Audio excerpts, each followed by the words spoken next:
Baik, selamat pagi buat Bapak Ibu sekalian. Selamat pagi, Bu.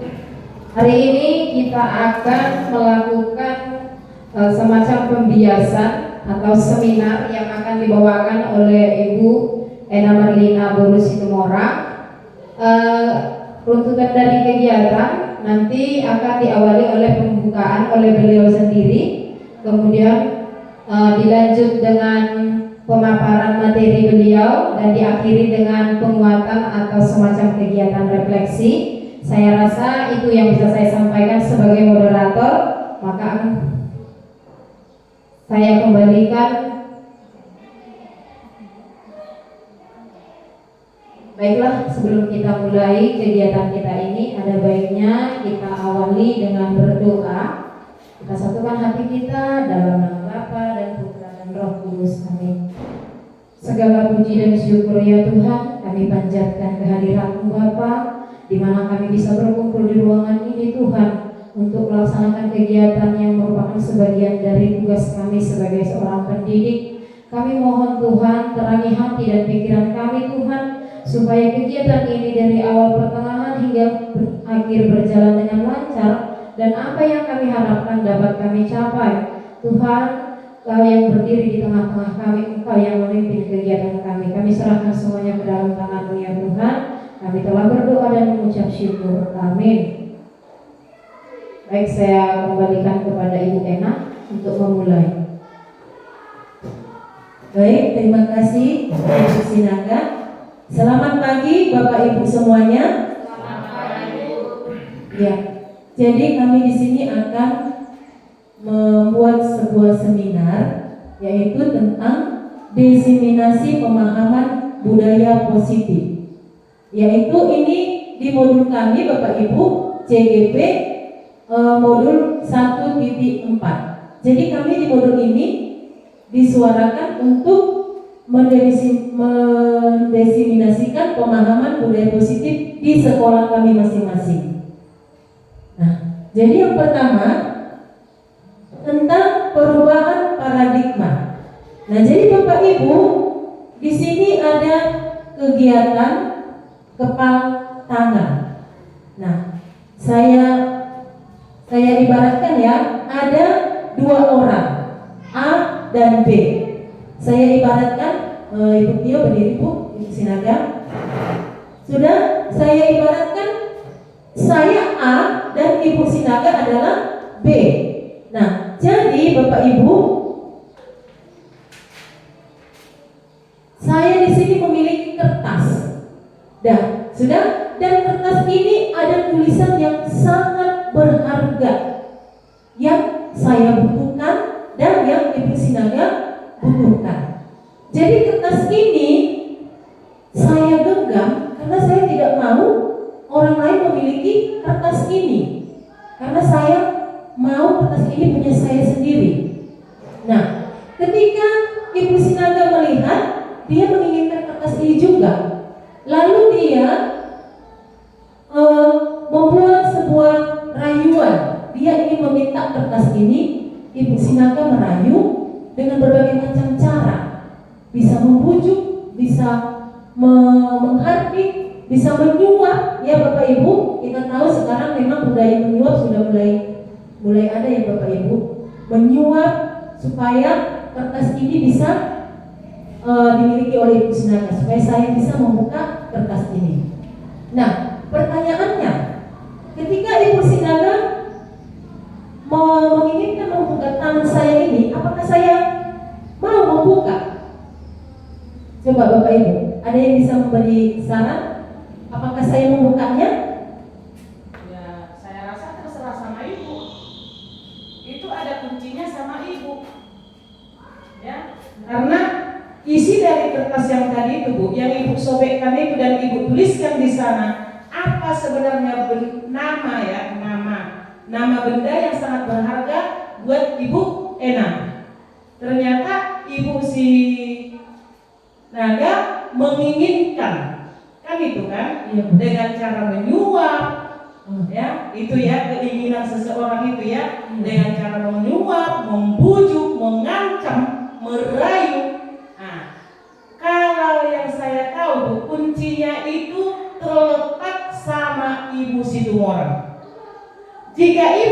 disuap atau dirayu, bahkan diancam, ya, jika ibu memaui itu, berarti ibu sinaganya berhasil untuk membuka genggaman atau kertas yang ibu genggam tadi. Iya. Nah, kira-kira begitu yang saya tahu. Sekian dan terima kasih. Iya, terima kasih untuk Ibu.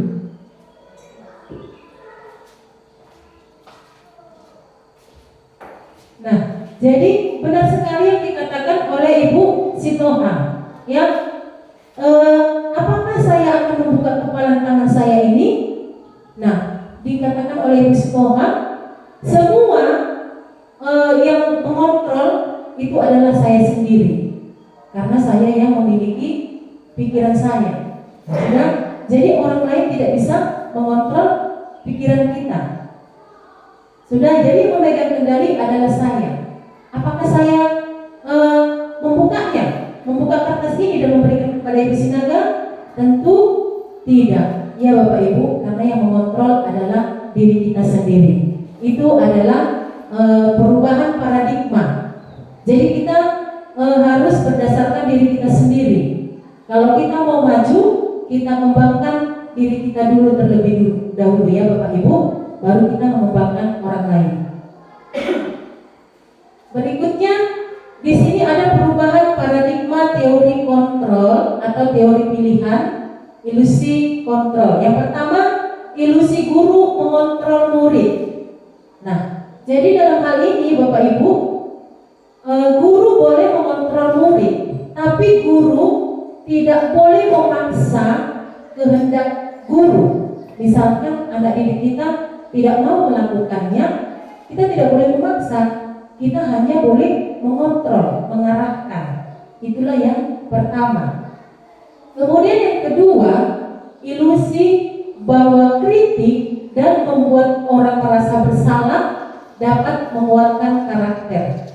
Ya, ini di kelas ya Bapak Ibu sudah kita lakukan ya. Kita kadang mengkritik anak-anak, kita katakan suaranya sebenarnya halus ya Bapak Ibu, lembut, tapi anak-anak itu merasa salah ya. Misalnya kan Bapak Ibu, anak-anak itu kita suruh meletakkan sesuatu di meja kita, dan ternyata yang di meja kita itu salah mereka lakukan. Kita pasti menegur, gimana sih kamu ini? Tangan ibu kan jadi kotor. Nah, jadi anak-anak itu merasa bersalah. Ya Bapak Ibu, walaupun halus perkataan saya, tangan ibu jadi kotor. Nah, jadi mereka, iya ya, ibu itu tangannya jadi kotor. Jadi merasa bersalah. Itulah untuk yang kedua.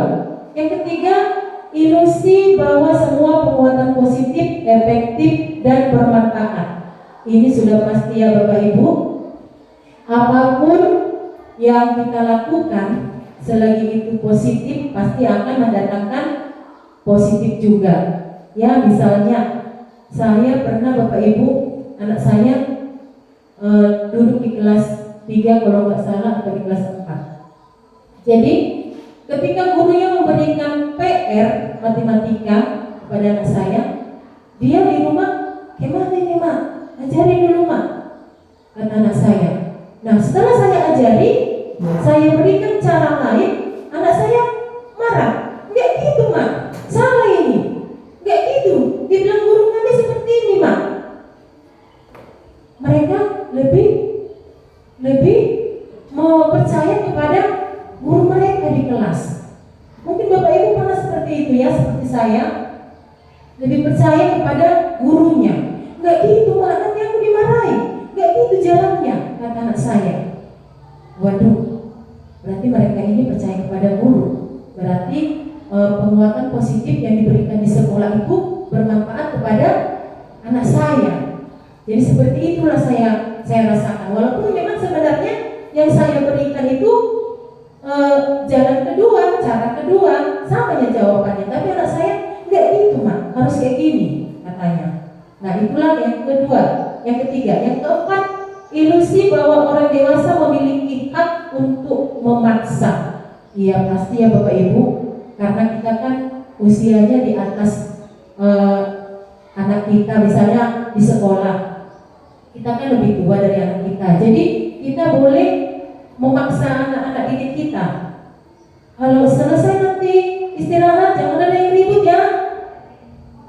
Seperti itu. Kalau nanti setelah selesai jajan, dibuang sampahnya. Nah, jadi kita harus seperti itu, memaksa kehendak kita. Nah, berikutnya, Bapak Ibu, slide berikutnya, makna disiplin. Jadi, ketika kita mendengar kata disiplin, apa yang terbayangkan di benak kita? Kebanyakan orang menghubungkan kata disiplin itu dengan tata tertib, ya, tata tertib, baru peraturan. Itulah yang selalu kita bacakan ketika kita upacara bendera. Nah, jadi kata disiplin itu sering dihubungkan dengan hukuman, ya. Jadi kalau anak-anak tidak disiplin, berarti dia kena hukuman, ya kan, dia akan mendapatkan hukuman. Jadi itu sebenarnya padahal itu sungguh berbeda, karena belajar tentang disiplin positif tidak harus memberi hukuman, ya Bapak Ibu. Sekali lagi, belajar tentang kata disiplin positif tidak harus memberi hukuman. Justru itu adalah salah satu alternatif terakhir, dan bila perlu tidak bisa kita gunakan, ya, karena kalau memberikan hukuman pasti nanti anak-anak merasa takut, ya Bapak Ibu. Dalam budaya kita, makna kata disiplin itu sesuatu yang dilakukan untuk mendapatkan kepatuhan. Kita cenderung menghubungkan kata disiplin dengan ketidaknyamanan. Seperti, ya Bapak Ibu, di sini ada Bapak pendidikan kita Ki Hajar Dewantara menyatakan bahwa di mana ada kemerdekaan, disitulah harus ada disiplin yang kuat. Sungguh pun disiplin itu bersifat self-disiplin, yaitu kita sendiri yang mewajibkan dengan sekeras-kerasnya, tetapi itu sama saja. Sebab jikalau kita tidak cakap melakukannya, wajiblah penguasaan lain mendisiplinkan diri kita. Itu menurut Ki Hajar Dewantara, ya Bapak Ibu. Slide berikutnya. Nah, jadi perubahan paradigma yang tadi, kepalan tangan itu, siapa sesungguhnya yang memiliki kontrol? Yang tadi yang saya lakukan, mengepal kertas ini, stimulus responnya itu kita mencoba mengubah orang agar berpandangan sama dengan kita. Teorinya itu kita berusaha memahami pandangan orang lain tentang dunia. Nah, berikutnya ada banyak ini Bu, ya. 1, 2, 3, 4, 5. Jadi saya bisa mengontrol orang lain, ya. Teori kontrolnya itu yaitu Anda tidak bisa mengontrol orang lain. Seperti yang tadi, ya. Ibu Sinaga tidak bisa mengontrol pikiran saya agar saya membuka kepala tangan saya. Tapi yang dapat mengontrol adalah saya sendiri. Oke, slide berikutnya Ibu. Nah, sekarang nilai kebajikan universal. Jadi nilai kebajikan universal itu adalah sifat positif manusia yang merupakan tujuan mulia yang ingin dicapai setiap individu. Nilai-nilai ini merupakan payung besar dari sikap dan perilaku kita, atau nilai ini merupakan fondasi kita berpikir.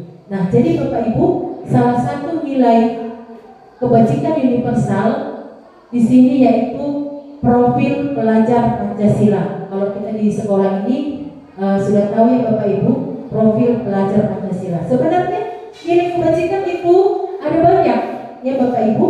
Ada profil pelajar Pancasila, ada Ibu Primary Years Program, ada 9 pilar, ada petunjuk seumur hidup. Nah, jadi nilai kebajikan di sini karena kita sebagai seorang pendidik beserta anak didik, jadi kita lebih menguatkan kepada profil pelajar Pancasila. ada 6 ya Bapak Ibu, yaitu beriman, bertakwa kepada Tuhan yang Maha Esa, lalu mandiri, bernama kritis, berkebinekaan global, bergotong royong, dan kreatif. Itulah profil. Sudah?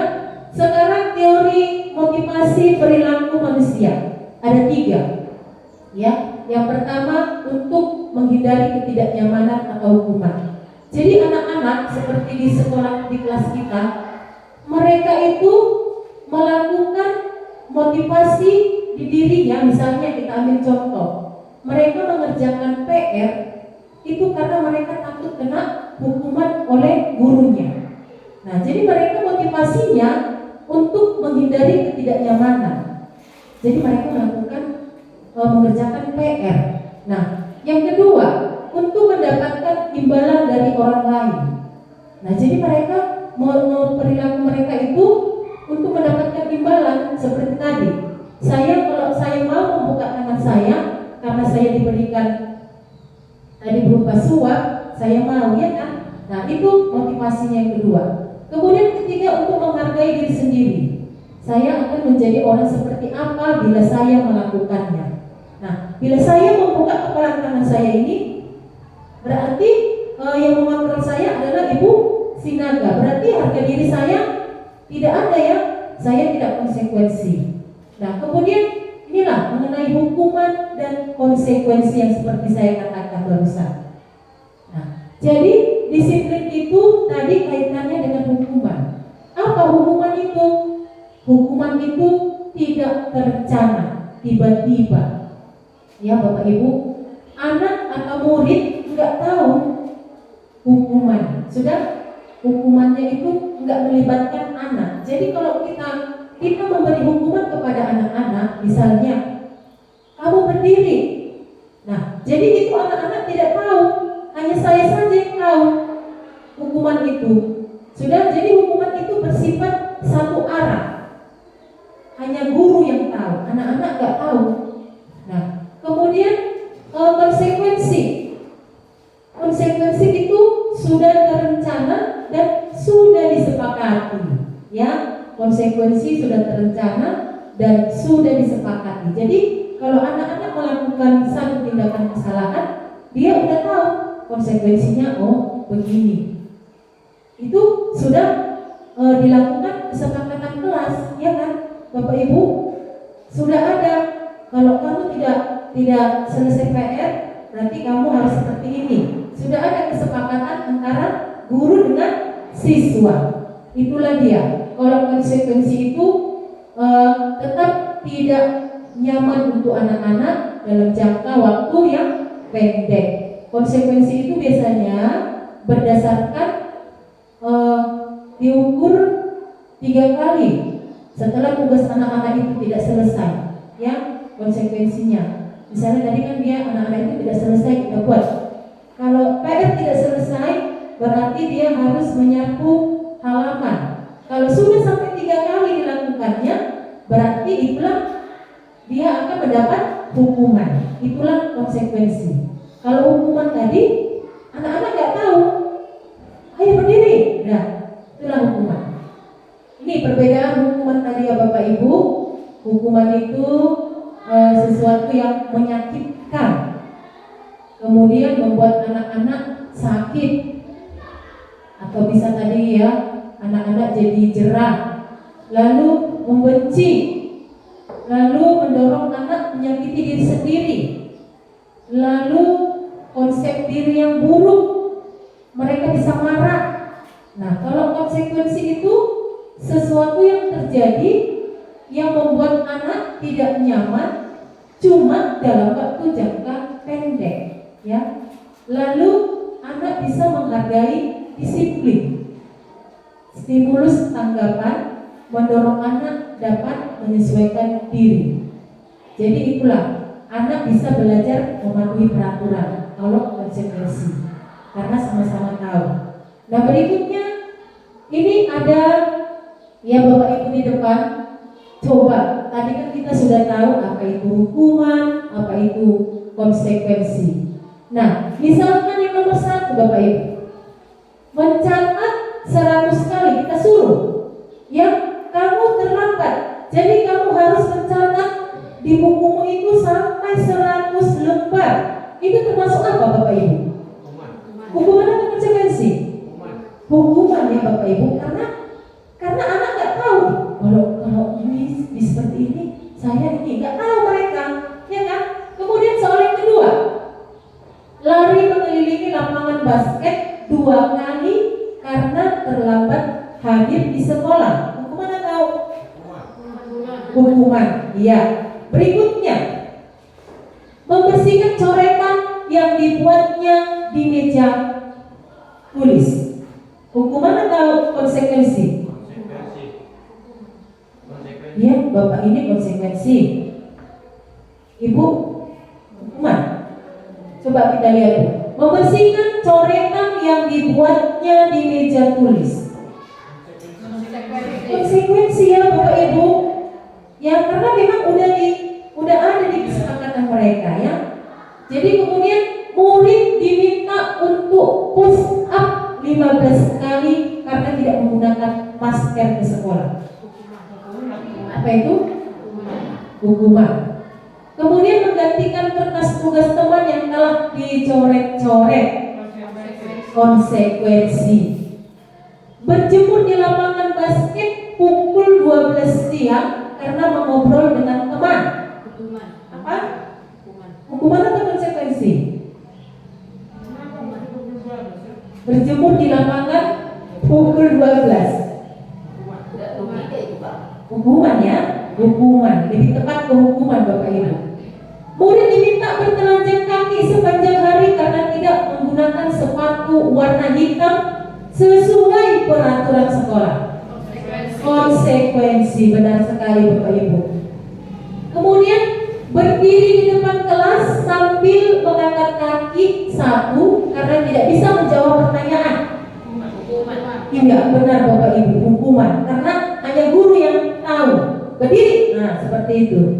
Kemudian membersihkan tumpahan air di meja tulis karena tersenggol pada saat belajar. Konsekuensi. Kehilangan 10 menit jam istirahat untuk mengerjakan tugas karena terlambat datang dan tertinggal pelajaran selama 10 menit. Konsekuensi, benar sekali. Berarti Bapak Ibu semua sudah tahu apa perbedaan antara hukuman dan konsekuensi. Ya, sekali lagi kalau hukuman itu hanya kita yang tahu ya Bapak Ibu. Kalau konsekuensi kedua belah pihak tahu, guru dan murid. Nah berikutnya 5 kebutuhan dasar. Yang pertama kebutuhan untuk bertahan hidup. Ini kita tahu Bapak Ibu, kebutuhan bertahan hidup seperti sandang, pangan.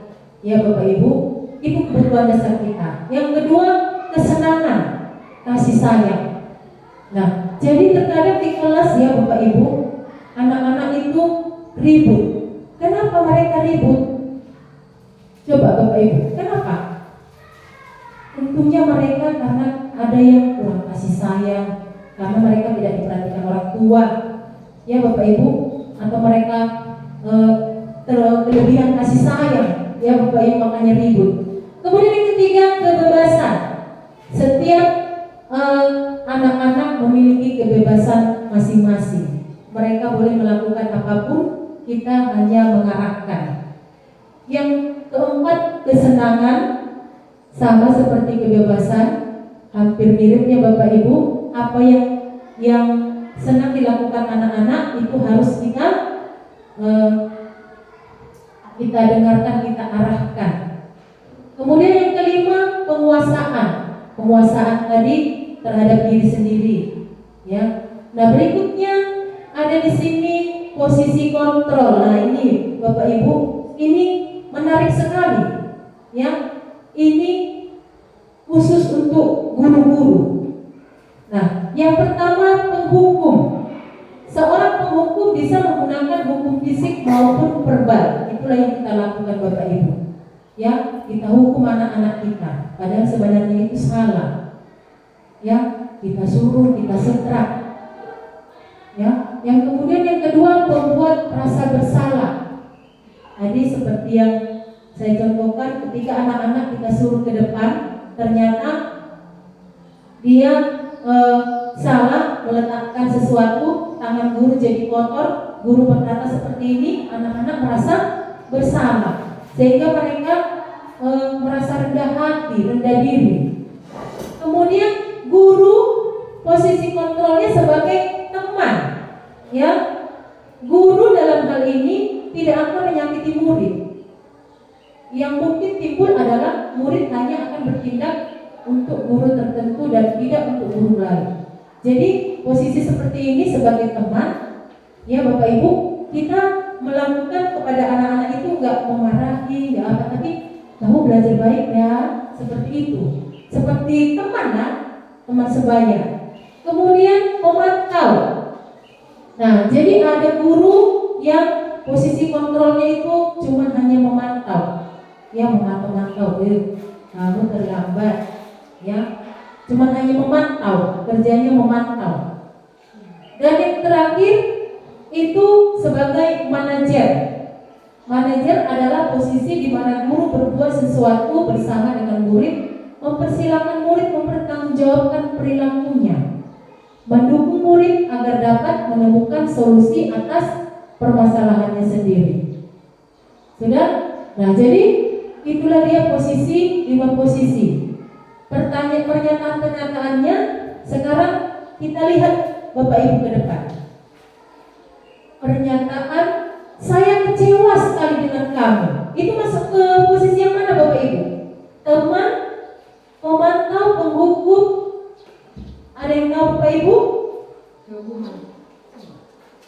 Hukuman.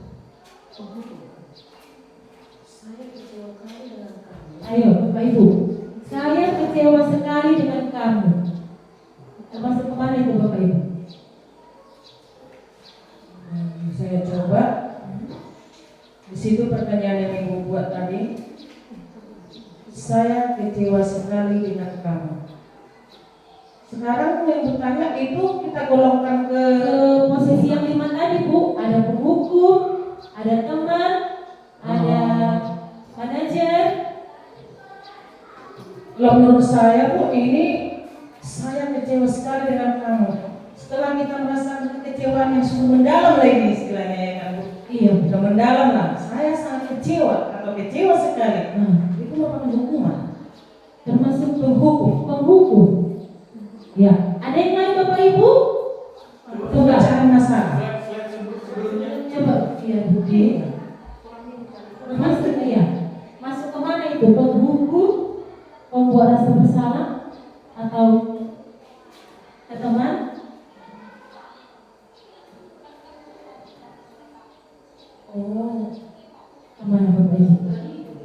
kalau menurut saya kalimat itu tadi itu membuat rasa bersalah. Yang membuat orang lain merasa orang lain merasa tidak nyaman bersama. Membuat rasa bersalah ya. Membuat rasa bersalah. Yang mana Bapak Ibu? Ya, coba saya jawab teman. Ayo, yang mana Bapak Ibu? Sesuai dengan 5 posisi kontrol. Membuat rasa bersalah. Menurut saya nak jawab kawan. Menurut saya juga itu membuat rasa bersalah. Iya, bagaimana Ibu Mika? Masnya? Iya. Iya, membuat rasa bersalah. Kenapa? Karena pertanyaan itu tadi Bu, saya kecewa sekali dengan kamu. Yang tadinya pun sedangkan kita sendiri aja ya Bu ya. Nah, pas kita ngobrol apa semua gitu, terus adalah seseorang atau kepala sekolah masuk, udah, jadi dibilangnya saya sangat kecewa dengan kalian yang di sekolah ini. Contoh, Iya. nah sehingga kan kita kan jadi hening, ya kan? Berarti anak-anak merasa bersalah ya Bu? Iya. Iya. Benar sekali Bu. Terima kasih Bu. Iya, memang saya kecewa sekali dengan kamu. Berarti anak-anak, ibu ini sudah kecewa dengan saya. Aduh, mampus laku. Jadi anak-anak itu merasa bersalah. Ya. Kemudian soal yang kedua, kamu tidak pernah benar melakukannya. melakukannya. Kira-kira masuk ke posisi kontrol yang mana Bapak Ibu? Atau Bapak Raja Guru menjawab Pak?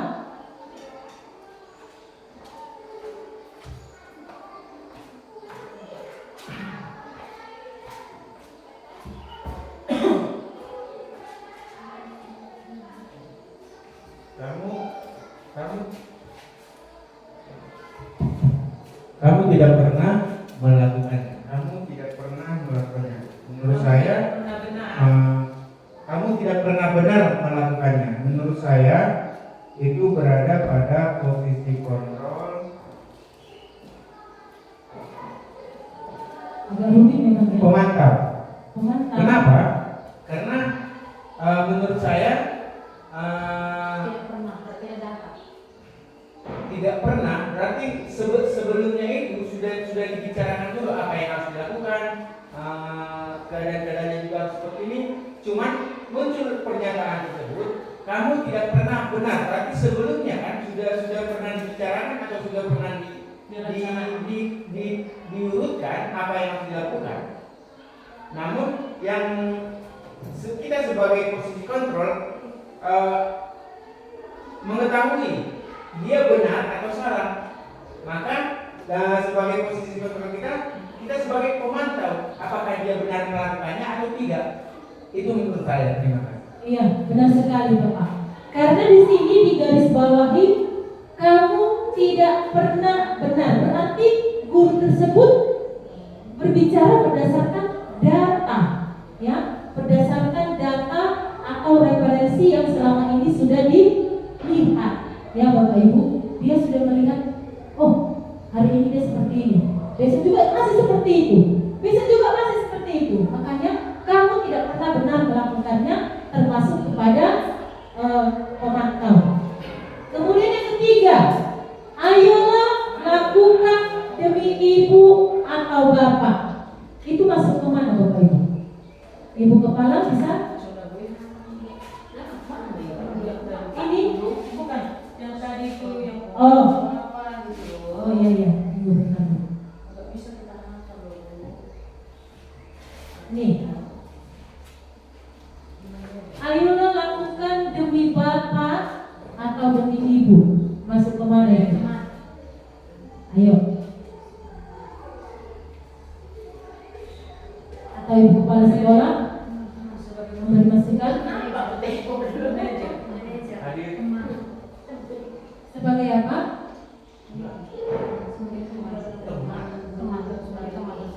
Apa ini?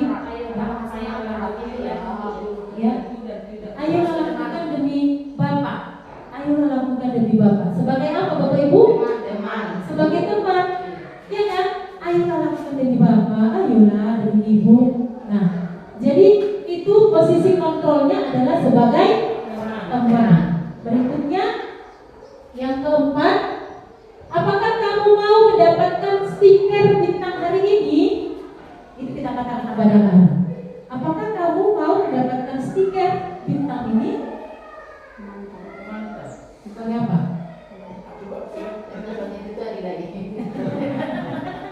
Sebagai lagi ya. Nah, sebagai apa? Tinggalnya di sana berarti dia makin pintar. Pemantau. Nah, berarti sebagai apa Bapak Ibu? Memantau ya kan? Ya kan Bapak Ibu?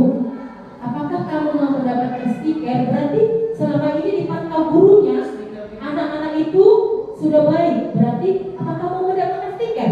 Nah, terus dipantau. Oh, ya. Nah, jadi sebagai memantau. Kemudian bagaimana kamu bisa menyelesaikan masalah ini? Itu masuk ke posisi apa Bapak Ibu? Bagaimana kamu bisa menyelesaikan masalah ini? Manajer. Benar sekali Bapak Ibunya. Sebagai manajer kita harus bisa mempertanggungjawabkan. Jadi kita tanya kepada anak-anak, bagaimana kamu menyelesaikannya? Kita menggali potensinya, ya Bapak Ibu. Itulah pernyataan-pernyataan mengenai 5 posisi kontrol. Berikutnya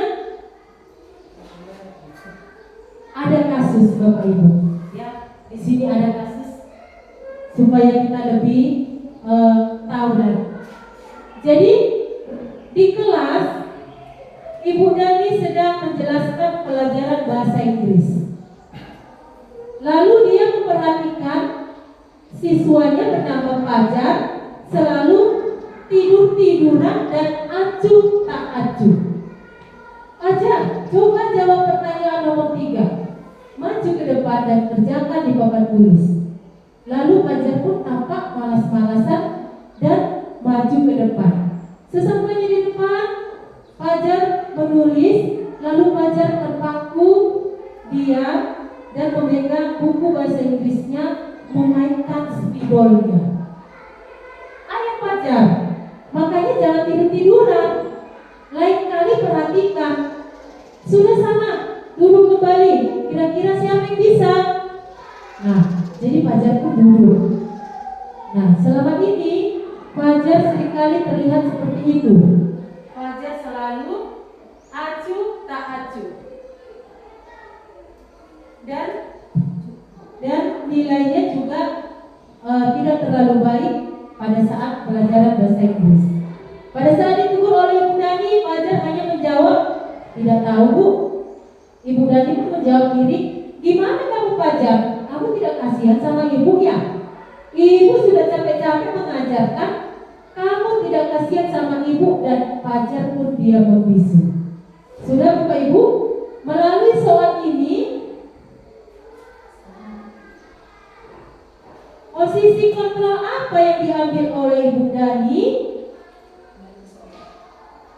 Posisi kontrol apa yang diambil Ibu Dani? Ayo Bapak Ibu. Memantau. Di mananya?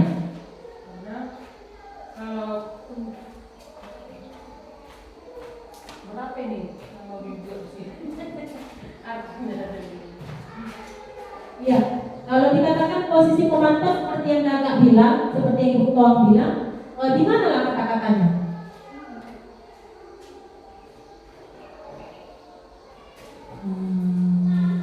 Pemantau. Kata-kata yang mendukung gitulah itu ya Bu ya. Iya Bu. Yang mendukung jika saya mengatakan bahwasanya Ibu Dani itu menggunakan pemantau. Di sini, gimana kamu Fajar? Kamu tidak kasihan sama ibu ya? Rasanya. Ada yang lain Bapak Ibu? Kalimat yang menyatakan guru itu sebagai pemantau. Coba ibu apa? Purba. Baiklah, di sini saya perhatikan kalimat pemantaunya sudah seringkali terjadi pada Fajar, seperti tidak memperhatikan, acuh tak acuh, dan nilainya pun tidak terlalu baik untuk pelajaran bahasa Inggris. Berarti di situ sudah ada datanya Bu. Iya, benar sekali Bu Ika. Jadi pemantau itu terlihat dari keterangan bahwa Ibu Dani memiliki pengolahan data, yaitu Ibu Dani selalu melihat si Fajar ketika masuk pelajaran bahasa Inggris dia selalu tidur-tiduran. Nilainya juga tidak baik. Dia selalu melihat seperti itu. Dari situlah, dari data-data itulah makanya dikatakan Ibu Dani itu sebagai pemantau. Sudah Bapak Ibu? Selain itu, selain sebagai pemantau, sebagai apa lagi Ibu Dani? Coba Bapak Ibu, tadi kita sudah belajar tentang 5 kontrol. Selain itu,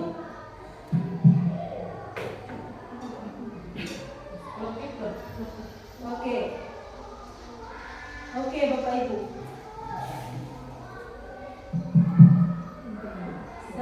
Selain sebagai pemantau, ada lagi Bapak Ibu? Kalau menurut saya Membuat rasa bersalah. Di situ nampak si Fajar, Ibu Dani menjawab tidak tahu. Si Fajar tidak tahu Bu. Berarti dia merasa bersalah. ya.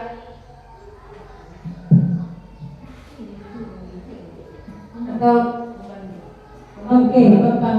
Oke, baik Bapak Ibu. Sebagai pembuat merasa bersalah, sudah kita tahu di sini kalimatnya. Gimana kamu Fajar? Kamu tidak kasihan sama ibu ya? Iya kan Bapak Ibu? Iya kan? Ibu sudah capek-capek mengajar, kamu tidak kasihan. Nah, itu adalah kalimat yang membuat merasa bersalah si siswa, si Fajar. Selain sebagai pemantau, Ibu Dani juga sebagai pembuat rasa bersalah. Nah, lalu Bapak Ibu membaca sikap Fajar, kira-kira kebutuhan apa yang diperlukan Fajar? Tadi ada 5 kebutuhan. Ya, ada kebutuhan. Coba lihatkan lagi Bu, 5 kebutuhan. Kira-kira kebutuhan apa yang dibutuhkan oleh Fajar di soal tersebut?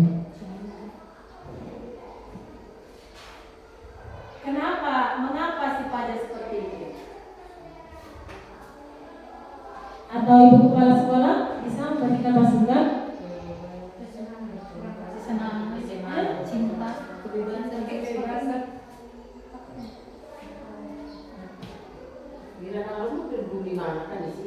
menurut saya tuh di kesenangan juga karena kurang kasih sayang mungkin dari orang tua, jadi acuh tak acuh. Kemudian penguasaan mungkin. Iya, karena dia tidak tahu bahasa Inggris, tapi sehingga dia tidak tertidur, Tidak tertarik ya? tidak tertarik ya Bu. Iya, saya juga masih ingat Bu, saya ketika waktu SMP nggak tertarik bahasa Inggris, malas sekali. Sampai sekarang makanya saya tidak bisa bahasa Inggris. Jadi kebutuhan yang tidak dimiliki oleh Fajar di sini yaitu kesenangan. Ya, kita tidak tahu mungkin Fajar di rumah kurang kasih sayang dari orang tuanya, makanya dia ada tidur-tiduran. Lalu penguasaan, dia nggak suka sama pelajaran bahasa Inggris. Ya, Bapak Ibu. Jadi itulah. Kemudian itulah kasus kita ya Bapak Ibu. Yang berikutnya slide 16. Mengapa keyakinan kelas? Mengapa tidak peraturan kelas? Ya, selama ini kita Bapak Ibu selalu membuat peraturan kelas. Mengapa saya di sini mengatakan keyakinan kelas? Karena kami di CGP dipelajari Bapak Ibu bahwasanya peraturan kelas itu tidak perlu kita lakukan. Itu hanya berpihak hanya satu saja, hanya guru saja. Nah, jadi keyakinan kelas ini dilakukan ada kesepakatan kedua belah pihak antara guru dan siswa. Mengapa kita memiliki peraturan tentang penggunaan helm? Mengapa kita memiliki peraturan tentang penggunaan masker? Tentu itu karena kita tidak mau melanggar peraturan, karena nilai keselamatan, ya Bapak Ibu, keselamatan. Dan mengapa kita menggunakan masker? Nilai kesehatan. Nah, itu disebut keyakinan, ya, keyakinan, yaitu nilai yang disepakati secara bersama. Seorang murid akan lebih tergerak dan bersemangat untuk menjalankan keyakinannya daripada hanya sekedar mengikuti peraturan. Nah, jadi pembentukan keyakinan kelas itu ada di sini Bapak Ibu. Jadi keyakinan kelas itu hendaknya tidak terlalu banyak. Mau sebanyak-banyak bikin keyakinan kelas ya Bapak Ibu. 5 poin aja kalau udah semua di situ bisa dilakukan sudah bagus.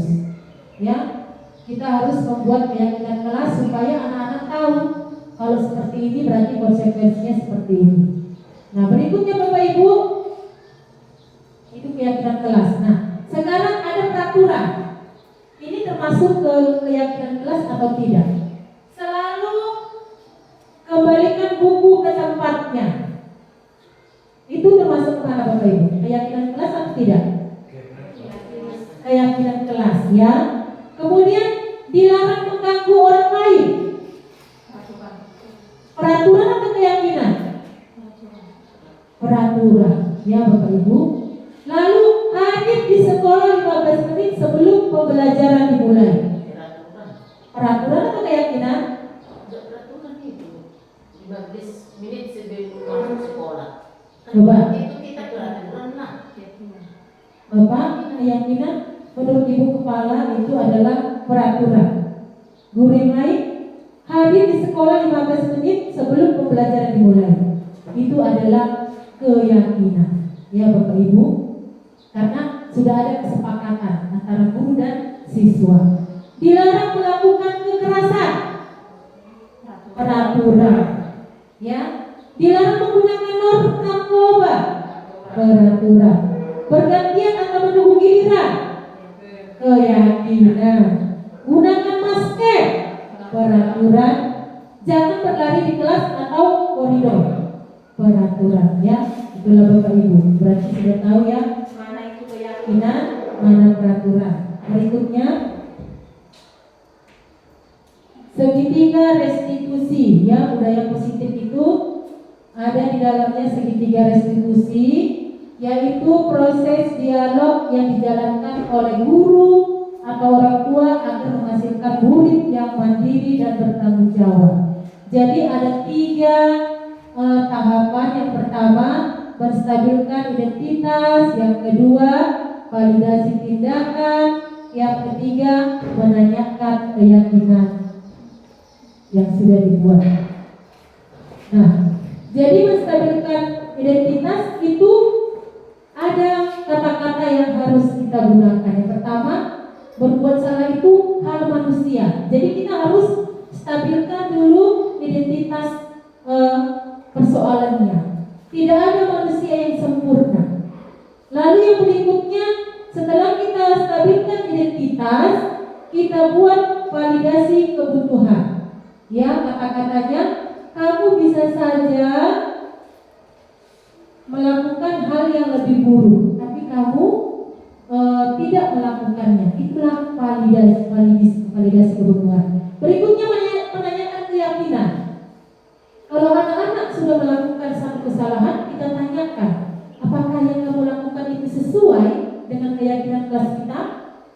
Bagaimana? Nah, itu adalah tahapan daripada segitiga restitusi. Berikutnya Bu, yang terakhir adalah refleksi. Nah, yang pertama, hal baru apa yang mengubah paradigma Bapak Ibu setelah seminar hari ini?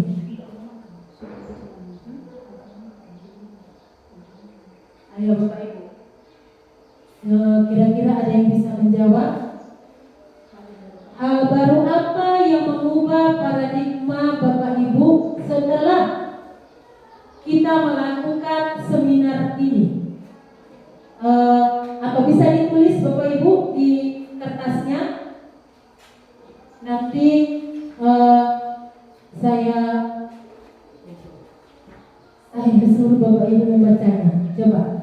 Hal baru apa yang mengubah paradigma pemikiran Bapak Ibu setelah kita melakukan seminar ini?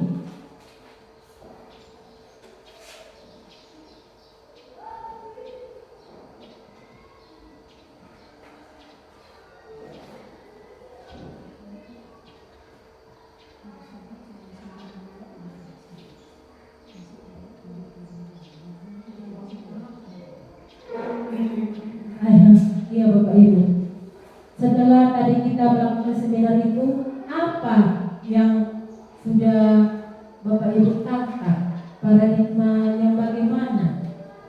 Apakah Bapak Ibu setelah seminar ini sudah tahu ternyata hukuman itu salah? Ternyata saya tidak boleh membuat anak merasa bersalah. Ternyata 5 posisi kontrol itu seperti ini.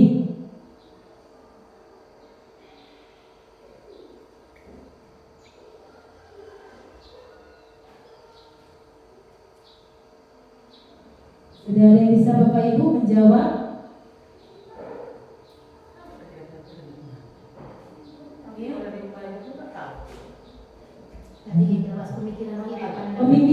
pandangan kita, pemikiran atau pandangan kita. Yang seperti saya tadi itu loh Bu, yang kepala tangan itu, pemikiran saya tidak boleh orang lain mengontrol saya, harus saya yang mengontrol.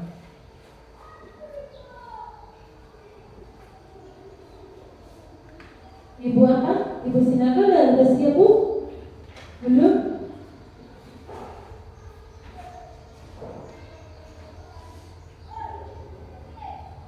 Atau dari Ibu Purba? Hal baru apa yang mengubah paradigma saya setelah saya mengikuti seminar ini?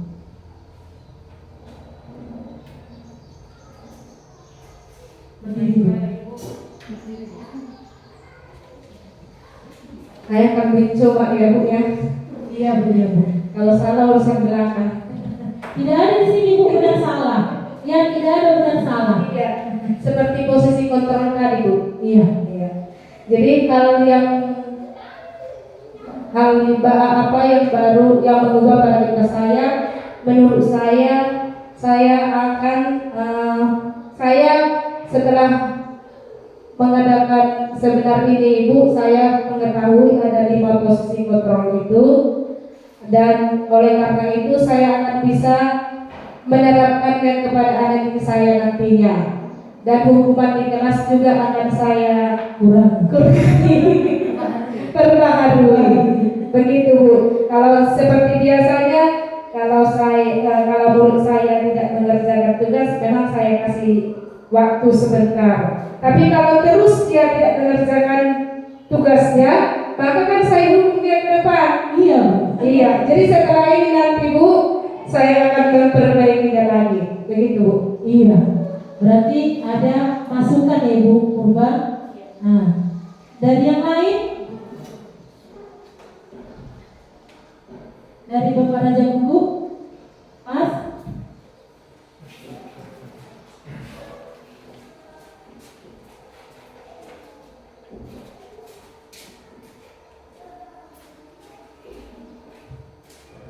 Ya, nomor 1 mungkin nantinya setelah seminar ini lebih ke penekanan pelaksanaan.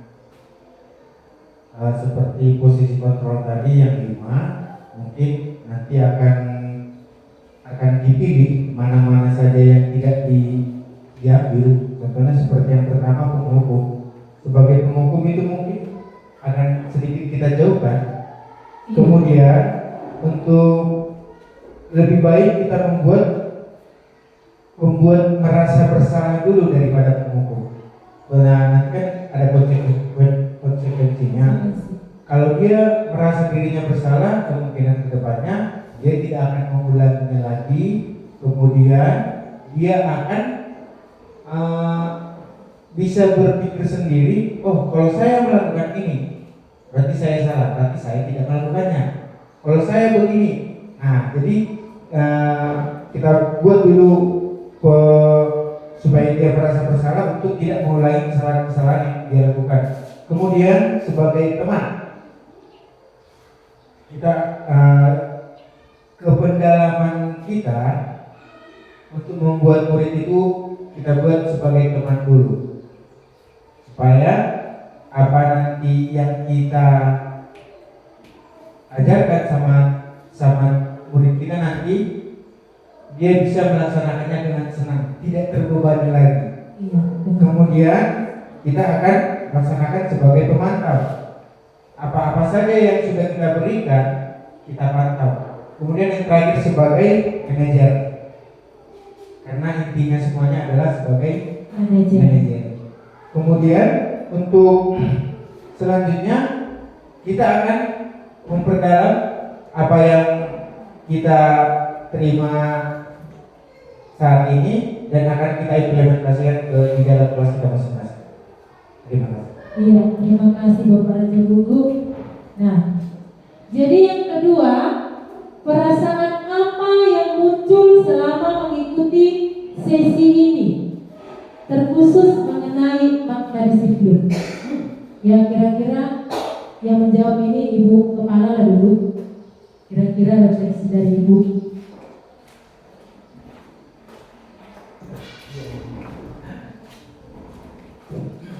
Ya, terima kasih. Banyak hal yang kita ketahui, yang tidak tahu menjadi tahu. Mudah-mudahan apa yang kalian kerjakan, saya harapkan betul-betullah diterapkan di sekolah kita. Iya, terima kasih Bu. Berarti perasaan Ibu selama hari ini senang ya Bu, banyak pengetahuan. Kami juga Bu dalam menjalankan PGP ini terasa seperti selama ini kami berarti kecil sekali, ya. Setelah mengikuti PGP ini ada begitu banyak ilmu yang bisa kami dapatkan. Semoga bisa kami terapkan ya Bapak Ibu di sekolah kita ini. Peran kampung seperti apakah yang saya telah lakukan selama mengikuti diskusi ini, mengikuti seminar ini Bapak Ibu? Peran kampung seperti apa? Berarti dalam hal ini Bapak Ibu, peran kampungnya yaitu kita lebih mengutamakan murid. Kita harus menghamba kepada murid, ya Bapak Ibu. Nah yang berikutnya yang keempat, saya akan menjadi ambong yang seperti apakah setelah mengikuti seminar ini? Ada yang bisa menjawab Bapak Ibu? Ambong di sini artinya yaitu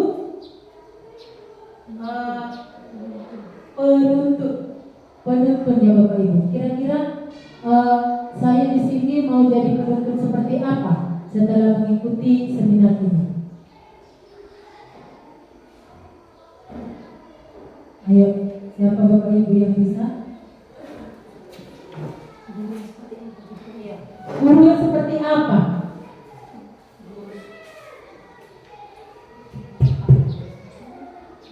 Di sana saya akan menjadi abang yang seperti apakah setelah mengikuti modul ini? Kalau kita tinjau dari apa namanya Ki Hajar Dewantara sebagai apa itu? Sebagai pemikirannya Bu? Iya, Kebun yang Ki Hajar Dewantara itu adalah pendiri pendidikan atau apa? Bapak pendidikan. Iya. Kan Bapak pendidikan kita kan Ki Hajar Dewantara.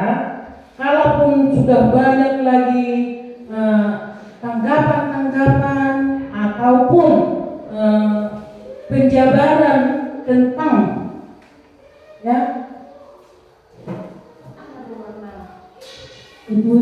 iya yang sebagai among ini kan kita memang sebagai seorang guru kita harus benar-benar dituntut agar menjadi itu berpihak kepada murid dan kita menyadari bahwasanya murid itu adalah memiliki kodrat masing-masing kan itunya. Jadi kita sebagai seorang pendidik seperti pendapat Bapak Ki Hajar Dewantara yang mana katanya di depan sebagai contoh ya semboyan pendidikan kita di depan sebagai contoh, di tengah untuk merangkul atau mengayomi, di belakang sebagai pendorong. Nah, cuman itu aja. Dituntut kita untuk menjadi seorang among yang begitu itu. Kalau kita di depan, bisalah kita sebagai contoh, kita di tengah, jangan kita lupakan yang di belakang.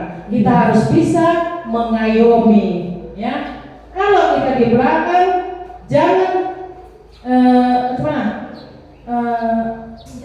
menjatuhkan. Iya, menjatuhkan ataupun tidak peduli bisa saja ya kan. Kita harus bisa tetap mendorong. Mendorong ini ya dalam hal untuk memberikan semangat ya di proses KBM lah rasanya Ibu. Iya.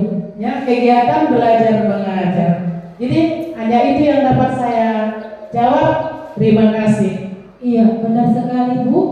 Bahwasannya semua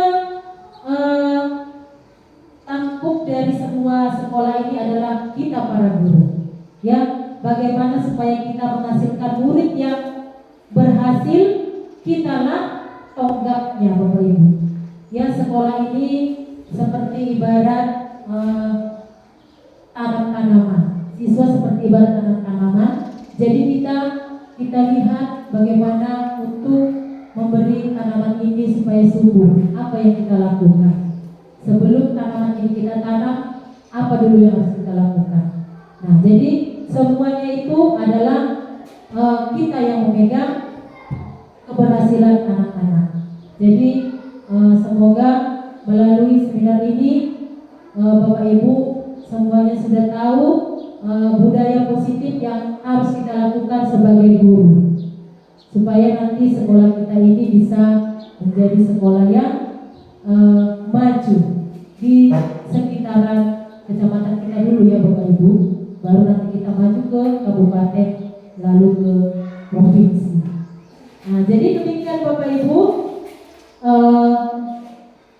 sedikit seminar dari saya. Semoga seminar ini bisa bermanfaat bagi Bapak Ibu dan bagi kami terkhusus calon guru penggerak. Doakan Bapak Ibu supaya kami bisa sampai ke titik akhir dari pendidikan ini. Terima kasih. Baik, kita beri aplaus untuk semua orang ya. Oke.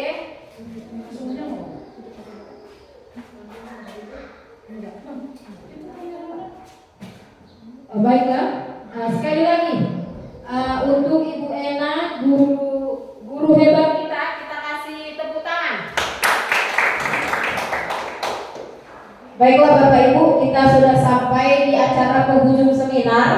Besar harapan kami semoga apa yang disampaikan Ibu Ena bermanfaat untuk kita bersama. Dan untuk mengakhiri seminar ini, kami beri kesempatan dan waktu untuk Ibu Kepala Sekolah memberikan sepatah dua kata. Oke. Nah, kebetulan tadi waktu refleksi beliau memberikan penguatan. Baik, terima kasih untuk Ibu Kepala Sekolah. Maka seminar ini kita tutup dengan doa. Kita satukan hati kita, mari kita berdoa dalam nama Bapa dan Putra dan Roh Kudus. Amin. Kembali ya Tuhan, pada kesempatan ini kami mengucapkan puji dan syukur karena acara seminar kami dapat berjalan dengan baik Tuhan dari awal pertengahan hingga akhir. Dan Engkau memberkati Ibu Ena Merlina Situmorang sebagai narasumber dan kami sebagai anggota Tuhan, kami bisa sehat sampai acara ini. Tuhan, semoga apa yang telah kami diskusikan tadi Tuhan dapat kami jadikan bekal dalam keseharian kami melaksanakan tugas kami sebagai guru. Tuhan Yesus, segala aktivitas kami selanjutnya kami serahkan ke dalam tangan-Mu. Kami telah berdoa dan mengucap syukur. Amin. Horas untuk kita semua.